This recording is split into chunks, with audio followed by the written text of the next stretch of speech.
Dans cette vidéo, nous allons voir comment appliquer le théorème de Thalès. On a cette figure et on connaît plusieurs informations concernant cette figure. On sait que les points A, E, C sont alignés, ainsi que les points C, D et B. On sait aussi que les droites ED et AB sont parallèles, et la question sera de calculer la longueur de AB à l'aide du théorème de Thalès. La résolution se fera en 3 étapes, comme pour le théorème de Pythagore. Dans la première étape, il va falloir énoncer les conditions qui nous permettent d'appliquer le théorème de Thalès. On sait que les points AEC et que les points CDP sont alignés, et que les droites ED et AB sont parallèles. C'est parce qu'on a ces informations qu'on peut appliquer le théorème de Thalès. On peut passer à la deuxième étape avec les fractions. Mais avant ça, il faut que tu repères le fait qu'il y ait deux triangles dans cette figure. Il y a un grand triangle ABC et un petit triangle CED.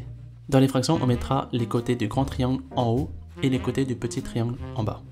On peut les inverser, mais dans cet exemple, on va faire de cette manière. Dans les côtés parallèles, on a ED et AB. Le grand côté CAB, on le mettra en haut, et le petit côté CED, on le mettra en bas.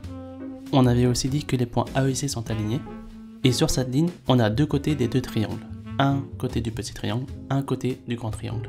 Le côté du grand triangle, CAC, le côté du petit triangle, CEC.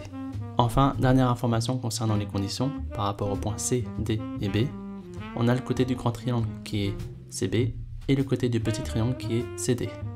Maintenant qu'on a les trois fractions, on va pouvoir remplacer par les valeurs qu'on connaît.